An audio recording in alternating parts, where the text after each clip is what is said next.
저희가 사무엘상 22장 1, 2절의 기초에서 아둘람이라고 하는 그런 이름을 갖게 됐는데요. 여기 이제 환난당한 모든 자, 빚진 모든 자, 마음이 원통한 자가 다 그에게로 모였다. 그러는데 이들이 놀랍게도 메시아 왕국을 건설하는데 주요한 인물들로 쓰임 받은 것을 우리가 알고 있죠. 그래서 이제 이것에 현대판 모임, 우리 아둘람, 빚진 자, 원통한 자, 환난 당한 자들의 어떤 빛의 도피처, 또 함께하는 회복과 희망의 공동체 해서 우리가 이렇게 모임을 갖고 있는데 가만히 보니까 저희 여기 의왕에 있는 센터의 그 우리 라운지 그 모습하고 좀 비슷해요. 느낌이. 예. 어저께 이제 오셨던 분들은 그렇게 아마 느끼실 것 같은데, 우리가 그렇게 서로 만남을 갖고 서로 격려하고, 어, 느슨하지만 상당히 임팩트가 있는 그런 커뮤니티를 구축해 가고 있습니다. 몇 가지 광고를 드린다면, 바로 어저께 여기 한 35명 정도가 모였어요. 여기 의왕에 있는 센터에 이렇게 한 테이블로는 한 6개 테이블에 한 명당 한 6명 정도, 5명, 6명 정도가 아주 좋은 시간을 가졌습니다. 바로 조은의 마음 모임이라고 하는 그 모임을 가졌는데 아마 앞으로 종종 이렇게 이제 갖게 되지 않을까 싶고요. 저희가 이제 이 오신 분들에게 이제 상담, 온라인 상담, 비대면 상담, 그리고 또 아둘람 정품교회에 대해서 좀 소개했고, 그래서 오늘 그 한 분이 오셨네요. 저희가 이제 또 셀그룹도 2부 순서로는 또 있게 되고, 그다음에 이제 저희가 좋은 의자라고 해서 앞으로 이제 종교에 관계없이 그 일반인들이 이런 그 자조 모임인데 지금 일단 청년들 자조 모임을 출발하려고 두 사람을 준비하고 있습니다. 놀란 공동체 고백 우리 여기 타이틀 테마 설명만 가지고 좀 하도록 하겠습니다. 존재, 우리는 하나님의 존귀한 자녀입니다. 약함, 상처가 치유의 통로가 되는 울타리입니다. 공동체, 진리 위에서 약자들을 사랑으로 품는 정품교회를 지향합니다. 안식, 무거운 짐을 내려놓고 성령의 안식에 머뭅니다. 사명, 연결을 통해 생명을 낳는 위로자가 됩니다. 예. 그래서 우리가 나다움을 이루면 나다움이 열리는 그런 것을 지금 경험하고 있고요. 또 이것을 비전으로 삼아서 나아가고 있는 중에 있습니다. 예, 우리 이제 설교는 우리 민성호 목사님께서 조울증에 대한 신체 기반 치유와 영적 치유라고 하는 제목으로 해주시겠습니다. 이제 민 목사님에게 마이크를 옮기겠습니다. 오늘 우리가 함께 나누고자 하는 은혜는 조울증에 대한 신체 기반 치유와 영적 치유입니다. 주로 우리가 네 가지를 많이 얘기하고 있죠. 심신, 환영, 신체와 어, 마음, 그리고 환경과 영적인 거 네 가지를 주로 얘기하고 있는데 오늘은 이제 신체적인 거하고 영적인 거 그 두 부분을 이제 중점적으로 치유 관점에서 살펴보겠습니다. 크게 드릴 말씀은 처음에는 이제 이 신체 기반 치유하고 영적인 치유에 관련되는 성경 본문을 고린도후서를 가지고 이제 두 절을 가지고 말씀드리고, 그에 대한 좀 자세한 해석이 들어갈 거고요. 그리고 신체 기반이라고 그래가지고, 소매틱 익스피리언스. 소매틱 하면은 이제 그 대칭되는 말로 바디하고 연결되는데, 이, 이제 바디에 대한 경험, 그러니까 신체 경험 기반으로 본 조울증인데, 이 치료 기법이 한 40년 전부터 미국의 무슨 박사가 개발을 했는데, 지금 이게 굉장히 전 세계적으로 많이 이게 적용되고 있는 그런 거고, 그래서 이거는 조울증에 꼭 국한된 건 아니고, 일반적 신체 기반 치유로 일반적으로 좀 나와 있고요. 유튜브를 통해서 보면은 뭐 소매틱 익스피리언스를 치면은 여러 유튜브를 볼 수가 있습니다. 그리고 이 소매틱 익스피리언스를 가지고 치유를 한다고 그러는데 이게 어떤 건지 보고 마지막으로 이제 몸과 영혼 회복을 위한 이제 관련되는 성경 말씀을 드리겠습니다. 그 신체 기반 치유하고 연결되는 가장 그래도 가깝다게 볼 수 있는 성경 구절을 보면은 고린도 후서 제 4장 10절에 보면은 우리가 항상 예수의 죽음을 몸에 짊어지고 예수의 생명도 우리 몸에 나타나게 하려 함이라. 근데 여기서는 이제 이게 몸이라는 거는 이제 어떤 죄하고 관계가 없는 중립적 의미의 몸인데 이건 신체고 육체적인 존재예요. 영어로는 이걸 바디라고 그, 표현되고 헬라어로 들어가면은 이제 신약에 있는 헬라어로 보면은 소마라고 되어 있어요. 그래서 4장 10절은 우리가 항상 예수의 죽음을 몸에 짊어짐은 예수의 생명도 우리 몸에 나타나게 하려 하리라 되어 있고요. 근데 11절로 가면은 이제 의미상으로는 문맥상으로는 비슷한 것 같은데 용어가 좀 달라집니다. 이제 첫째는 주어가 좀 바뀌어요. 우리가 대신에 우리 살아있는 자가 항상 예수를 위하여 죽음에 넘겨짐은 예수의 생명이 또한 우리의 죽을 육체에 나타나게 하려 함이라. 이 11절에 말하는 육체는 인간의 연약한 본성, 그러니까 죄성을 갖고 있는 육체죠.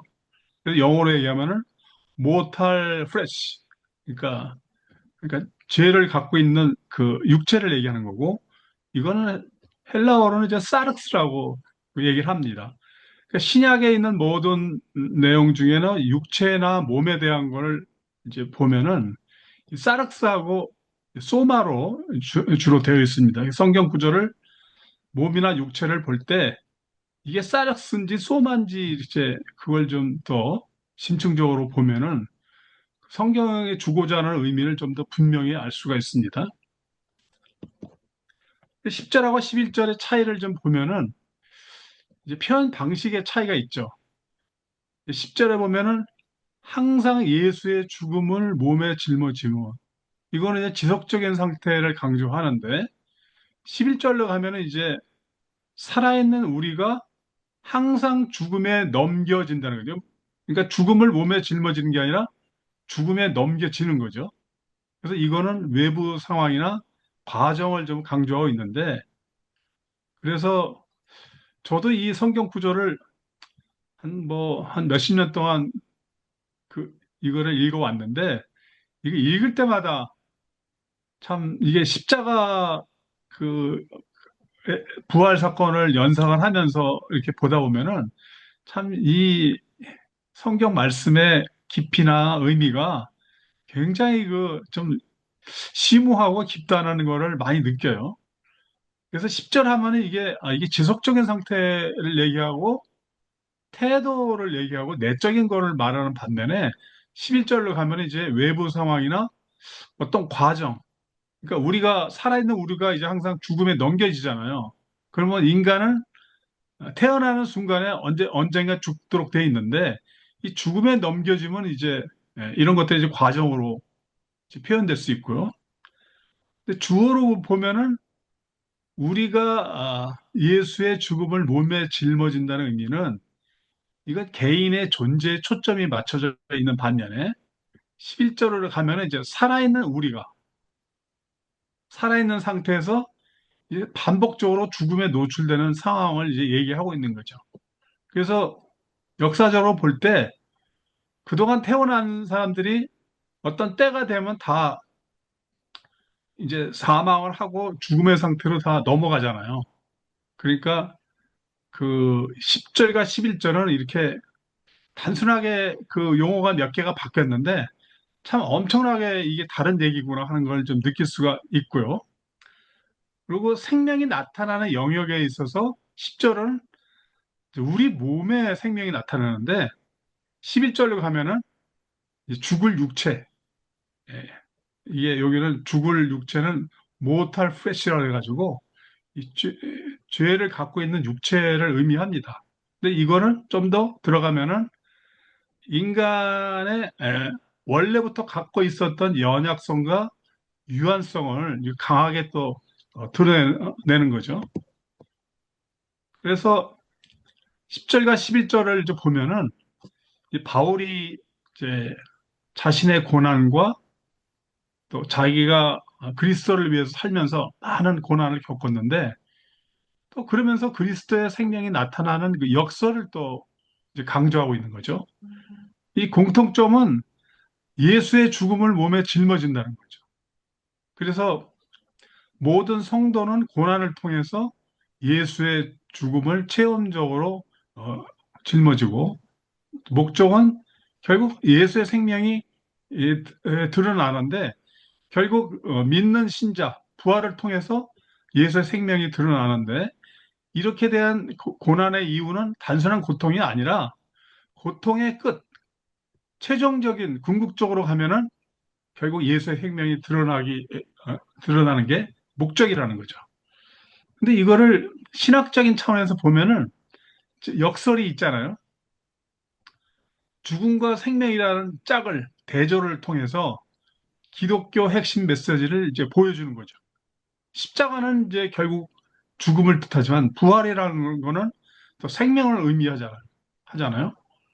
근데 논리적으로 보더라도 사람이 태어나면 언젠가 죽도록 되어 있는데 태어남이라는 자체가 결국 어, 생명을 또 포함하고 그거를 함축하고 있는 거를 우리가 좀 염두에 둬서 이걸 이해하시면 좋을 것 같습니다. 그래서 이걸 정리하자면은 고난이라는 거는 예수님의 죽음에 참여한다는 거고 생명을 갖게 되는 거는 예수의 생명으로 우리가 나타나는 건데 10절에서는 어떤 존재적이고 상태적인 거를 강조했다면 11절에서는 과정적이고 상황적이고 또 인간의 그 연약함, 유한성을 나타내는 거죠. 그래서 이 두 구절을 한꺼번에 읽으면은 이 성도의 삶이라는 건 단순히 고난을 견디는 것이 아니라 이게 그리스도의 생명을 드러나는 통로라는 것을 좀 점층적으로 이제 설명하는 구절입니다.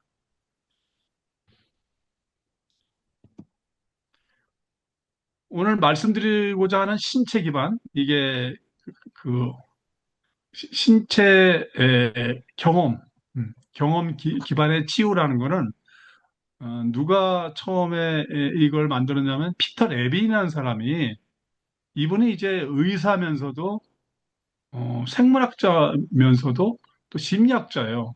그러니까 관련되는 학문들을 통섭을 해서 40여 년 동안 이 치유를 위해서 연구하고 또 지금도 계속 활동하고 있는데 이 사람이 얘기하고 싶은 거는 뭐냐면은 지금 이 사람이 무엇을 경험하는가. 그러니까 신체를 가지고 어떻게 경험하는 거에 이제 중점을 두고 있는데 그 좌측에 있는 그걸 보면 이게 책의 표지예요. 이 제목이 무언의 목소리, 영어로는 In an Unspoken Voice. 이걸 그 어떤 내용이냐면 신체 기반의 트라우마 치유라는 건데 그래서 이거는 벌써 어, 40년 전부터 이 사람이 계속 연구하고 시작을 했는데 이 책에 나온 거는 2020년도에 이제 책이 나왔는데 거기에 요지는 뭐냐면은 인간의 몸은 두려움으로 경직됐다는 걸 얘기하고 그 그래서 인간의 몸에 있는 그 신경계 우리가 말하는 자율신경계, 교감, 부교감 신경계 이런 것들이 외부의 스트레스나 위협에 그 어떻게 반응하는가 이런 걸 몸의 감점에서 잘 정리를 해 놨는데 제가 이 책을 떻게 알게 됐냐면은 우리 큰딸이 지금 미국 버펄러에서 심리 상담 교수를 하고 있는데 그 우리 딸애가 한 수년 전부터 이 책에 대한 중요성을 워낙 강조해 가지고 제가 최근에 이 책을 좀 구입을 해서 우리 조울증에 연관되는 것들을 좀 찾아가지고 우리 아들남 가족들하고 좀 나누려고 이렇게 준비를 해봤습니다.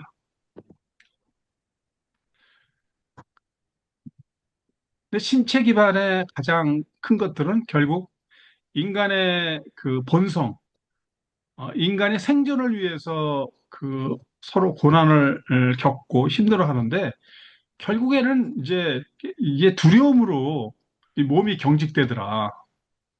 근데 그 이 책의 저자가 그 프랭클린 그 루즈벨트 대통령의 연설문을 인용하면서 우리가 두려워해야 될 유일한 대상은 그 두려움 그 자체다. 사실은 우리가 두려움이 실체가 뭔지도 모르면서 두려워하고 있기 때문에 그, 그 두려움에 대한 그 자체를 잘 그 인식을 해서 그걸 좀 소화시키면은 경직한 것을 이제 풀어낼 수 있다. 몸의 경직. 예. 이 책에서는 몸의 경직을 이제 몸이 얼었다는 표현을 많이 해요. 그러니까 프리징이라고 그래가지고 원래 그 동물들이 그 생태계에서 그러니까 사슴이나 노루가 그 호랑이나 사자를 만났을 때 처음에는 반응이 도망갈 거냐 아니면 싸울 거냐 이러다가 나중에는 이제 도망가지도 못하고 싸우지도 못할 때 이제 몸이 그냥 얼어버리거든요. 그럴 때 이제 경직을 얘기하는 거고 그럴 때 동물이 겪었던 그 두려움도 동일하게 인간들도 그런 두려움의 현상이 있더라.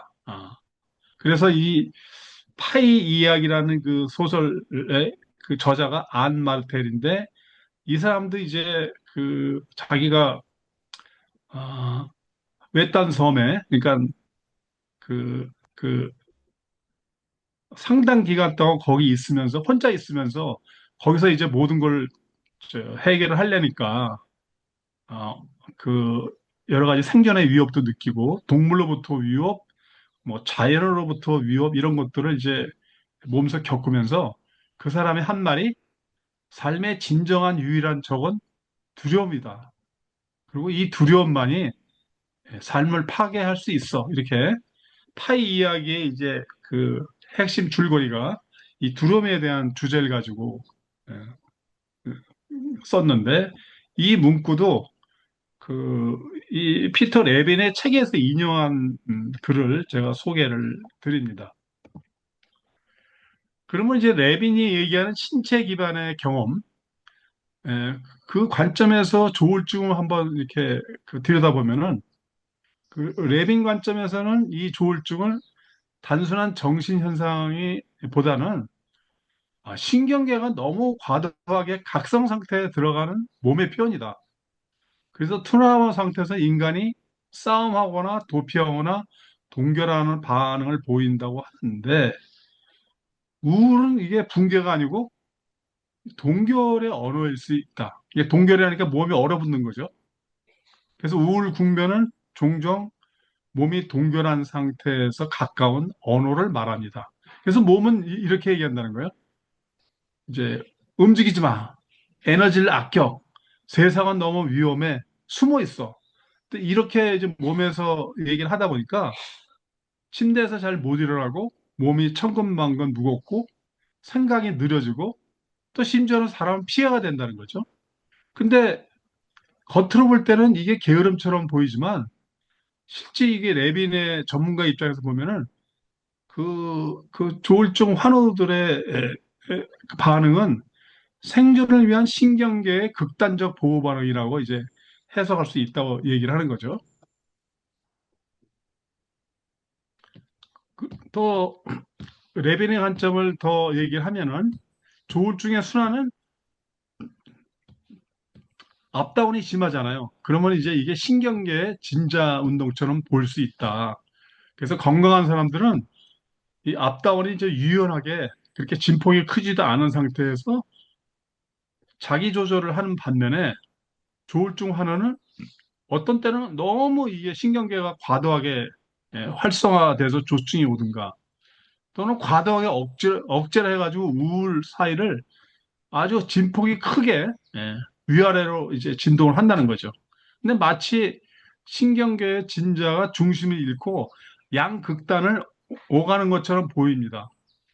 그래서 몸은 균형 있게 말하지 못하고 때로는 지나치게 크게 외치고 때로는 완전히 침묵도 합니다. 그래서 이 무언의 목소리로서의 조울증은 레빈의 시각에서 볼 때는 단순히 병리 현상이 아니고 그건 몸에서 보내는 신호다. 그래서 조증 같은 경우에는 몸에서 어떻게 얘기를 하냐면 내 안에 너무 많은 에너지가 있다라고 얘기를 하는 반면에 우울은 더 이상 내가 버틸 수 없어. 이런 식의 몸의 언어일 수도 있다고 얘기를 합니다. 그래서 환우가 해야 될 일은 증상하고 싸우는 것만이 아니라 그 증상을 통해서 몸에서 무엇을 말하는지 그걸 듣는 일이 이제 중요하다는 거죠. 아까 고린도 후서 4장 말씀을 잠깐 나눴는데, 에, 이 바울은 성경에서는 몸을 단순히 육체로 보진 않고 하나님의 생명과 연약함이 함께 드러나는 장소로 이제 보았는데, 이 레위의 관점에서 보면은 조울증 환우의 몸 역시 단순히 고장의 대상이 아니라 무언가 말하고 있는 존재라는 거죠. 그래서 이제 무언의 목소리라고 이제 unspoken voice라고 책 제목도 그렇게 되어 있는 거죠. 그래서 이제 환우의 몸을 향해서 왜 그러냐고 묻지 말고 지금 내 몸이 무엇을 말하려 하는가라고 묻는 접근이 좀 더 낫다는 거죠. 근데 조울증은 근본적으로 신경 전달 물질, 수면 리듬, 유전적 요인 등이 연관되는 의학적 질환이기 때문에 에, 이 레빈의 해석은 몸의 체험을 이해하는 하나의 관점이지 의학적 설명 전체를 대체하는 것은 결코 아니라는 것을 이제 이해하시면 좋겠고요. 그래서 약물 치료나 정신건강의학과 진료, 수면관리 같은 치료는 여전히 이제 중요하다고 얘기를 하고 있습니다. 그리고 조울증에 대한 그 신체 기반 치유는 구체적으로 어떻게 한다는 거냐? 그 레비는 이제 몸에서 이제 무언의 목소리를 이제 내고 있는데 조울증 환우의 체험을 이해하는데 굉장히 유용한 통찰을 제공한다고 주장하고 있습니다. 그래서 증상은 몸이 하는 말이다. 증상은 적이 아니고 몸이 언어로 말할 수 없는 것을 표현하는 거다. 그러니까 불안인 경우에는 몸의 경계 신호일 수도 있고 공황은 이제 신경계에 과부할 수 있다는 거죠. 그리고 무기력한 거는 몸의 보호 전략일 수도 있다고 얘기를 합니다. 그래서 이 무언의 목소리라고 얘기를 하고 그래서 이제 몸이라는 거는 이 말이라는 언어보다 먼저 이야기한다는 거죠. 그래서 조증은 과도하게 활성화된 생전 에너지의 언어이고 조증은 단순히 기분이 좋아진 상태보다는 신경계가 극도로 활성화된 상태라는 거죠. 그래서 몸은 계속 말한대요. 멈추면 안 돼. 계속 움직여야 돼. 더 크게 살아야 돼. 쉬면 위험하다. 이런 것들이 이제 그 몸에서 무언의 목소리로 말하고 있다는 거죠. 그래서 잠을 안 자도 피곤하지 않고 생각이 폭주하고 말이 빨라지고 또 계획이 끝없이 생기고 몸이 가만히 있지 못하는 게 이제 조증의 증세를 레빈이 이렇게 해석하고 있는 거죠.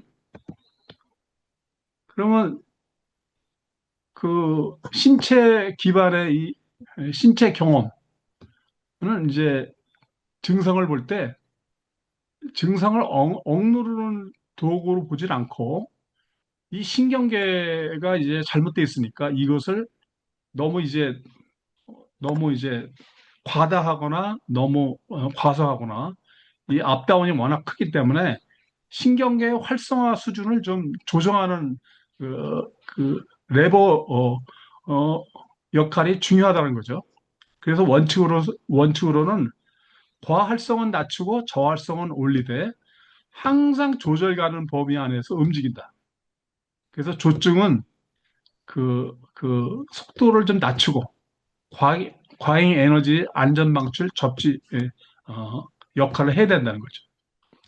그래서 이 5가지로 이제 그 레버를 표현했는데 첫 번째는 압력 기반의 접지입니다.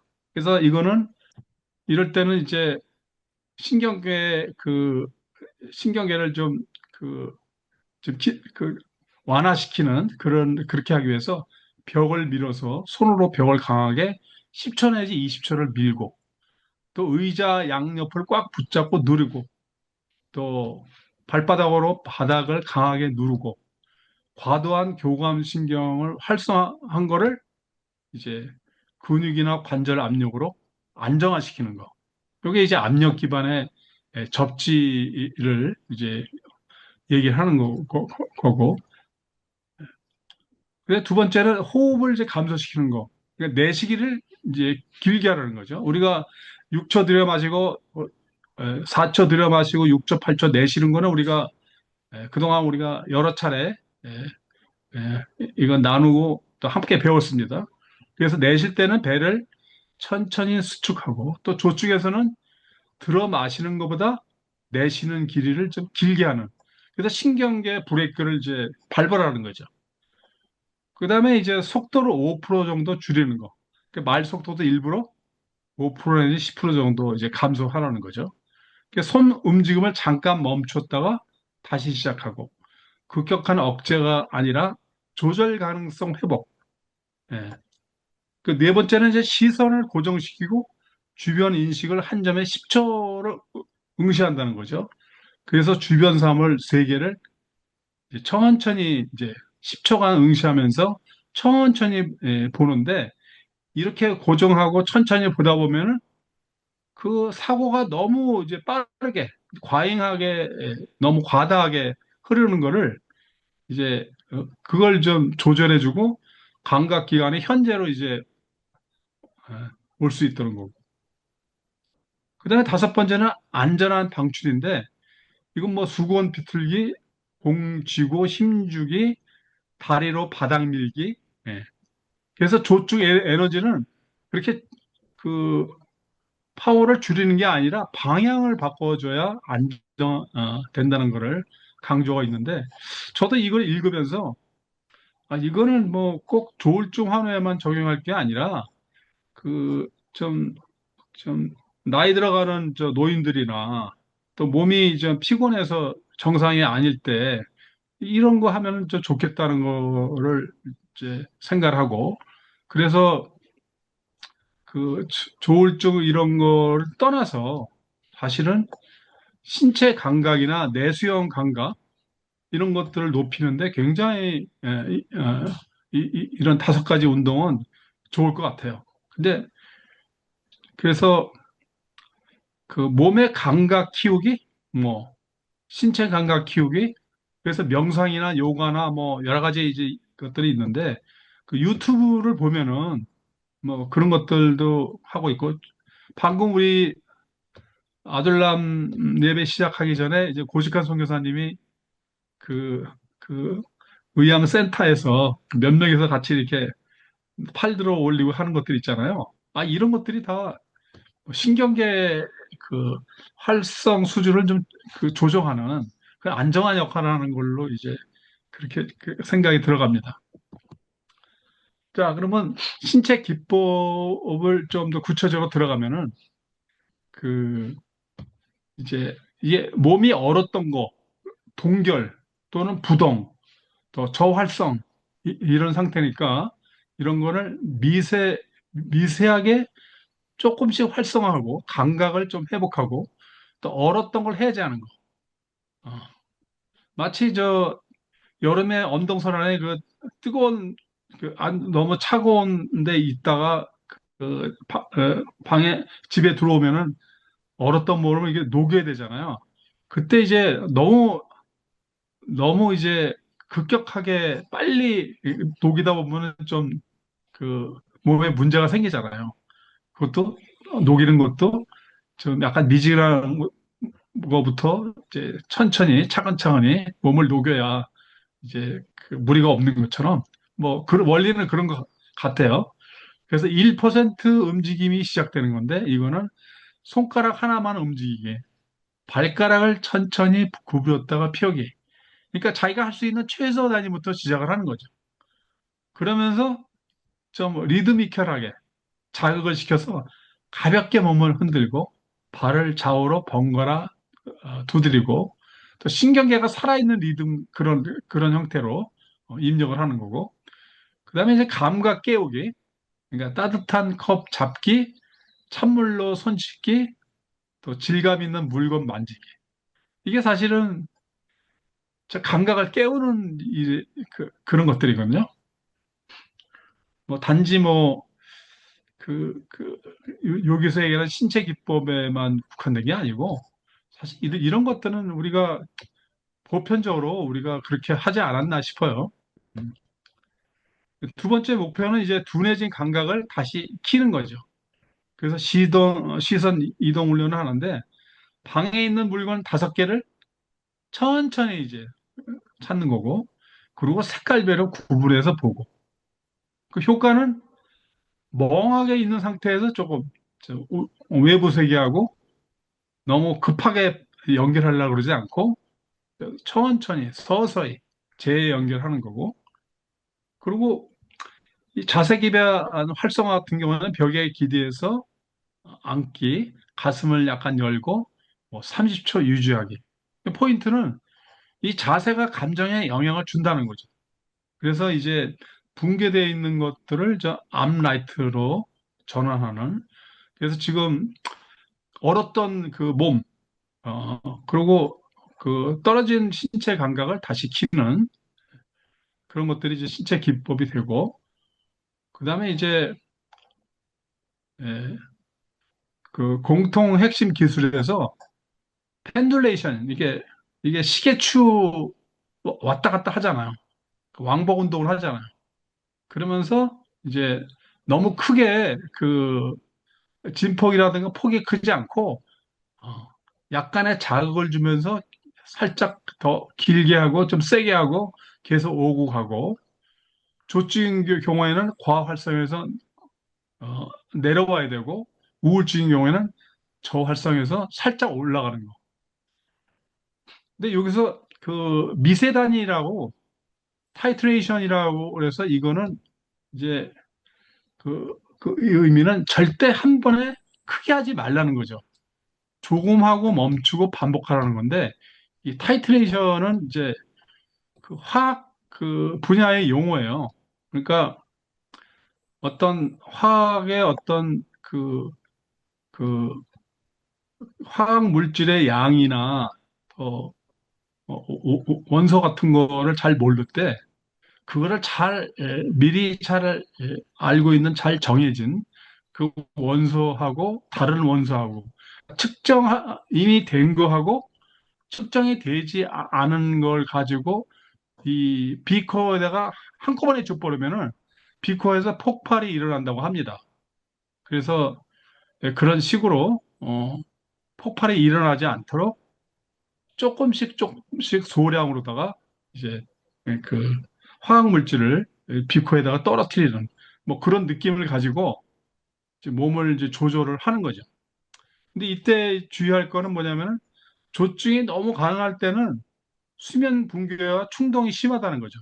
이럴 때 이제 신체 기법만으로는 부족해서 반드시 정신과 개입이 필요하고 우울증이 아주 심할 때는 이게 완전히 무기력하고 또 자살 충동까지 오기 때문에 액티베이션이 워낙 강하면 이것도 역효과가 발생한다. 그래서 아주 미세하게 시작을 하라는 거죠. 그래서 공통 목표는 이걸 증상을 완전히 정상화하려는 게 아니고 진폭을 좀 줄이고 회복력을 증가시키는. 그래서 조증에서는 속도를 낮추고 에너지를 안전하게 흘려보내고 우울 같은 경우는 아주 작은 움직임으로 신경계를 다시 키는. 그래서 신체 기변 치유로 들어가면은 증상을 억누르기보다 신경계 상태를 더 관찰해서 조증이 시작될 때는 잠이 이제 줄어들고 몸이 들뜨기 시작하잖아요. 생각 속도도 빨라지잖아요. 이럴 때 몸의 긴장과 에너지가 되고, 또 우울이 시작할 때는 몸이 무거워지고 시선이 아래로 떨어지고 움직임이 줄어드는데, 이때는 이제 피로감이 이제 증가하기 때문에 이럴 때는 증상을 그렇게 억제하기보다는 신경계 상태를 관찰하는 거죠. 그 다음에 이제 큰 감정보다는 작은 감각에 좀 주목을 예, 하라고 조언하고 있고, 그래서 강렬한 감정이 있을 때는 곧바로 뛰어들기보다 몸의 미세한 감각을 관찰을 하라는 거죠. 그러니까 가슴의 압박감이나 배의 긴장이나 손의 떨림, 어깨의 무게감, 호흡 변화. 그래서 이 몸이 보내는 작은 신호를 듣지 못하면은 결국에는 큰 증상으로 이제 갈 수가 있다는 거고. 그 다음에 이제 과도한 각성 상태를 좀 에, 에, 낮추고, 그리고 이게 자원 탐색이라고 그랬는데, 이건 안정감을 주는 장소인데, 기억이나 편안한 사람들의 연결감, 자연 속의 경험, 몸이 안전하다고 느껴지는 자세를 활용해서 신경계를 안정시키는 것들이 이제 과도한 각성을 낮추는 거고, 동결 상태를 천천히 푸는 거는 우울 상태에서는 무기력함을 의지 부족으로 보지 말라는 거죠. 그래서 손가락을 움직이고 짧은 산책이나 주변 둘러보기, 몸의 감각 느끼기, 그래서 매우 작은 움직임부터 시작해서 신경계가 다시 활성화할 수 있도록 이제 그렇게 하라는 거죠. 그 다음에 리듬 회복을 위해서 중요하게 보는데, 이제 뭐 우리가 잘 알고 있잖아요. 규칙적인 수면, 일정한 식사, 과도한 자극을 제한시키고 적절한 신체 활동. 이게 우리가 너무나 잘 알고 있는 거죠. 그래서 성경의 고린도후서에 보면은 몸을 버려야 될 대상으로 보지 말고 그리스도의 죽음과 생명이 드러나는 자리로 봐야 되고, 또 레빈의 관점으로 본다면은 그 환우의 몸 통제해야 될 문제가 아니고 환의 몸을 귀를 기울여야 될 메시지를 담고 있는 존재로, 이게 굉장히 그 새로운 관점으로 우리가 몸을 보라는 거죠. 그래서 결론적으로 왜 나는 조증이 왔을까 이렇게 보지 말고, 지금 내 몸은 지금 무엇을 필요로 하고 있는가 이렇게 이제 보라는 거죠. 그래서 성경으로 들어가면은 고린도 후서에 이제 바울의 죽음의 경험이 몸에서 생명으로 드러나는 것처럼 시편 23편 1장 1절에서 4절 보면은 우리가 너무나 잘 알고 있는 거잖아요. 예. 푸른 초장, 쉴만한 물가, 영혼을 소생시키고, 이거는 이제 안전과 신경계를 예, 안정시키는 거고, 그 레빈의 관점에서 보면은 안전 없이는 치유가 없다는 거죠. 그래서 이 구절은 환경과 관계 속의 안전을 통해서 회복을 들어가는 거고, 신경계가 안전하다고 느낄 때 이제 회복이 시작된다는 거죠. 그러니까 신경계가 안전하다고 느끼지 않을 때 그 일단 어, 회복이 일단 처음부터 그 단추가 그 제대로 꼬이지 않았다는 거를 기억하면 좋겠고요. 그다음에 점진적 회복은 몸이나 영혼이 점진적으로 회복을 하면서 안식에 들어가는데, 이 마가복음 8장에 보면은 예수님이 그 맹인을 그 눈뜨게 하는 그 치유 사역을 하고 계세요. 근데 이때 이제 예수님께서 그 맹인을 안수할 때 이 두 번을 안수해요. 이제 처음을 안수할 때는 완전히 맹인이 눈을 뜨지 못하거든요. 그래서 이제 예수님이 물어보잖아요. 내가 뭐가 보이냐? 그렇게 물어보니까 그 맹인이 내 눈앞에 뭔가 뭐 나무가 어? 막 지나다니는 것 같아요. 이렇게 이제 얘기를 하잖아요. 그러면서 두 번째 안수를 할 때는 이제 아, 눈이 밝아져서 이제 사람들이 보는 것처럼 한 번에 치유가 안 된다는 거죠. 그래서 조금씩 단계적으로. 그래서 치유는 사건이 아니고 이제 과정이다 하는 것이 이 마가복음의 그 치유 사역을 보면은 이 원리를 좀 정확히 알 수 있을 것 같아요. 그리고 우리가 잘 아는 마태복음 그 11장 말씀은 내게로 오라. 너에게 쉼을 주리라. 이것도 이제 쉼과 신경계를 재조정하는 거죠.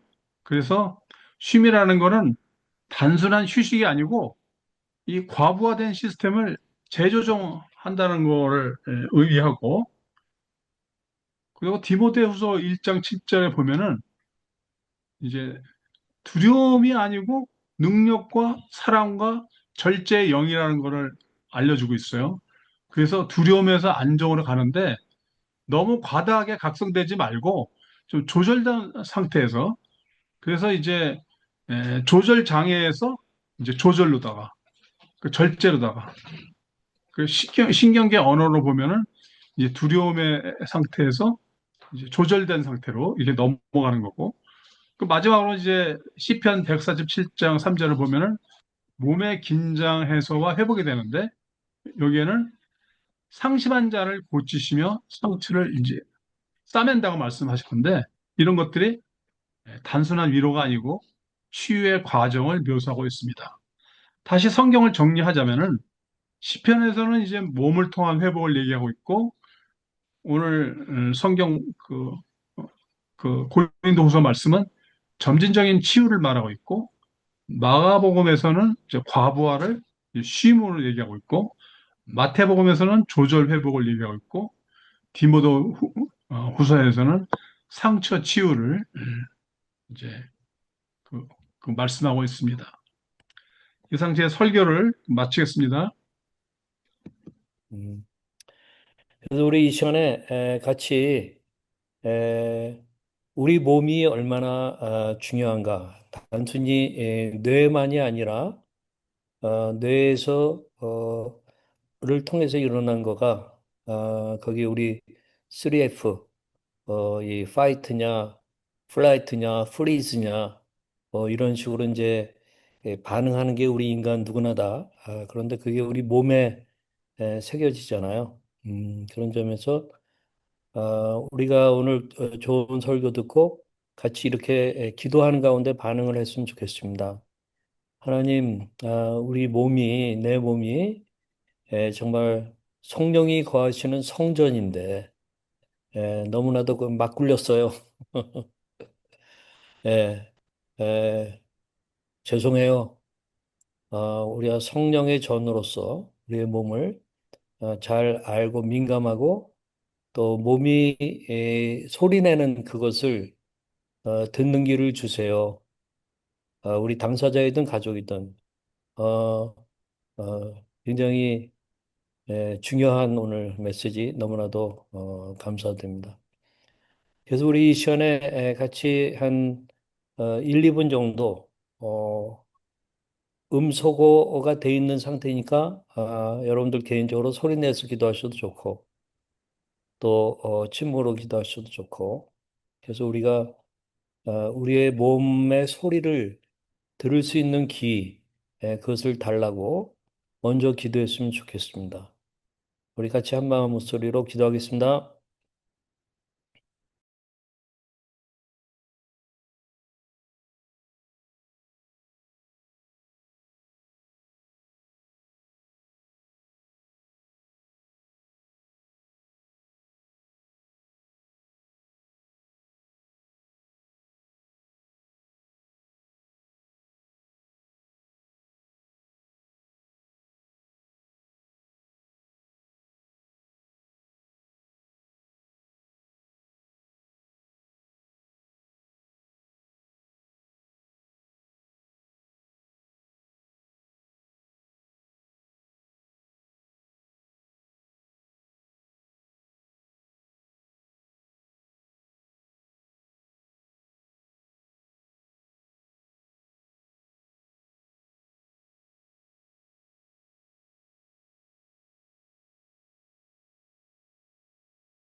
아멘. 예, 우리 두 번째로 같이 기도했으면 합니다. 좀 우리의 신경계가 좀 안정되고 예수님의 생명과 연합이 되는 그것을 위해서 기도합시다.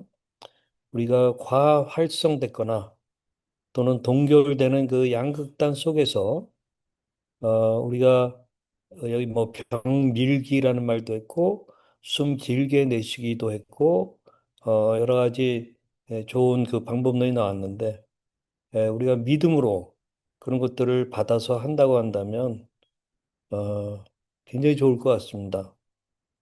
그래서 어떤 이 감각적인 접지 이것을 통해서 안정을 얻고 연약한 육체에 나타나는 예수의 생명을 우리가 정말 경험할 수 있도록 기도했으면 좋겠습니다. 우리 자신이 먼저 뭐 당사자 생각할 필요 없어요. 당사자도 자기 자신을 가족 생각할 필요 없어요. 또 가족도 우리 자신을 그래서 우리의 신경계가 좀 안정되고 예수님의 생명과 연합되는 그렇게 될 때에 우리의 어떤 심령은 굉장히 안정되고 두려움 속에서 또 조급함 속에서 하는 말들이 아니라 평강 가운데서 하는 그런 대화가 될 수 있다고 생각합니다. 우리 그런 것을 놓고 한마음 목소리로 기도하시겠습니다.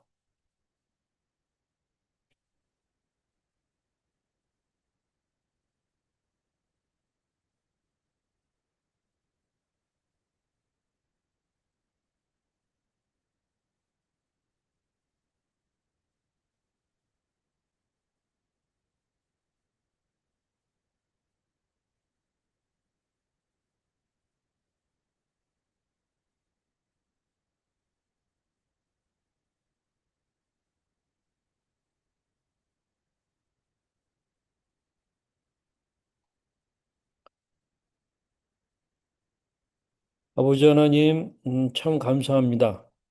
우리 민성호 목사님의 그러한 리서치를 통하여서 또 성경 연구와 함께 통합적으로 정말 바이오 앤 바이블 그 커뮤니티에게 아주 도움되는 귀한 말씀 들려주신 것을 너무나도 감사드립니다.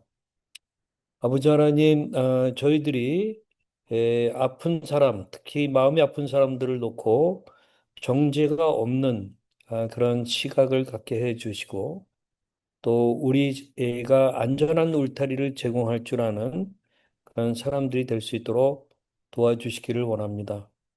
우리 당사자들의 변화무쌍한 증상을 단지 병리 현상이나 게으름으로 보지 않고 영혼의 쉼을 구하는 신호로 이해하면서 정말 저들이 안심할 수 있는 환경을 만들어주는 그 일을 감당할 수 있도록 하나님 도와주시기를 원합니다.